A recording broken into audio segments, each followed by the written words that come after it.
Assalamualaikum warahmatullahi wabarakatuh.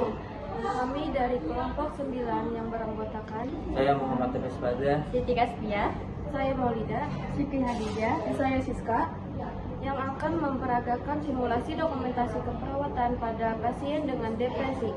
Simulasi ini meliputi pengkajian, penentuan diagnosis keperawatan, tindak keperawatan, dan dokumentasi menggunakan format SOA.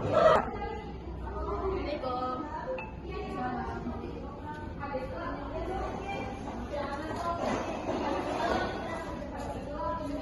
Assalamualaikum, selamat pagi. Perkenalkan Bu, saya Kasbia, perawat yang bertugas hari ini. Sebelum memulai, saya ingin memastikan identitas Ibu. Boleh saya tahu nama lengkap dan usia Ibu? Nama saya Indonesia, usia saya 35. Baik Bu Dija, tujuan saya datang adalah melakukan pengkajian mengenai kondisi kesehatan Ibu.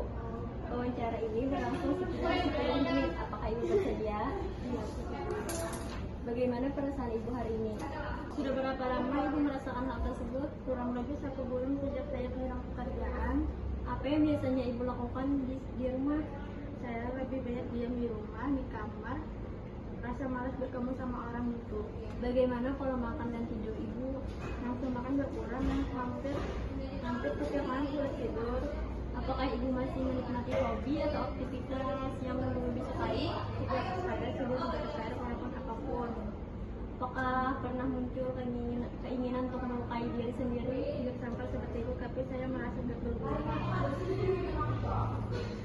Ibu sebagai keluarganya, Ibu bagaimana kondisi Ibu Dija selama di rumah? Beliau sering mandiri, jarang bicara, dan mudah marah jika diajak bicara. Baik Bu, terima kasih atas informasinya. Ibu Dija, berdasarkan hasil wawancara yang sudah dilakukan, saya menemukan ada 2 masalah yang sedang Ibu alami. Yang pertama, harga diri rendah situasional akibat kehilangan pekerjaan. Yang kedua, coping individu yang kurang efektif. Yang terlihat dari Ibu sering merasa sedih, menarik diri, sulit tidur, dan kehilangan minat melakukan aktivitas. Ibu Dija, kehilangan pekerjaan memang dapat membuat seseorang merasa sedih, namun kondisi ini dapat diatasi jika ditangani sejak dini. Dija, kehilangan pekerjaan memang dapat membuat seseorang merasa sedih, namun kondisi ini dapat diatasi jika ditangani sejak dini. Kadang saya merasa tidak mampu bangun pagi. Perasaan seperti itu boleh Ibu ceritakan kepada keluarga, jangan dipendam sendiri.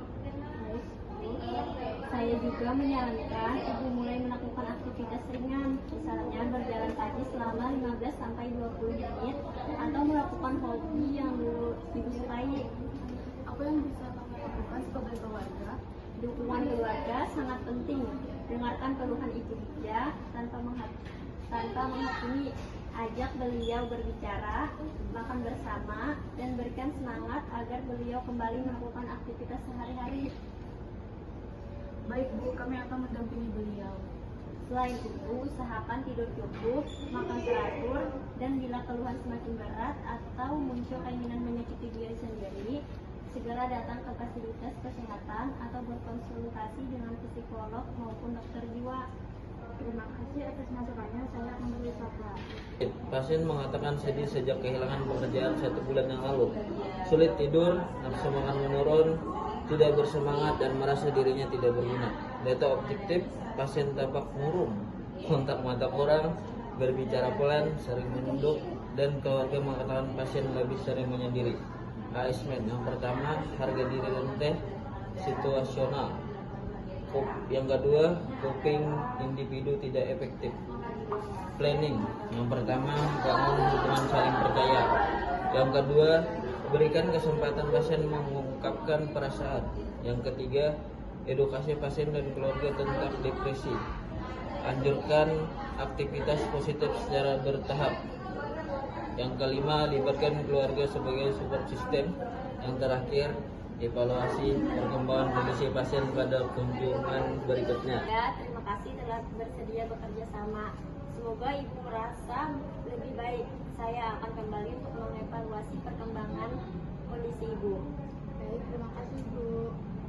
Kemudian simulasi dokumentasi keperawatan pada pasien dengan depresi menggunakan format SOAP. Terima kasih atas perhatiannya. Assalamualaikum warahmatullahi wabarakatuh.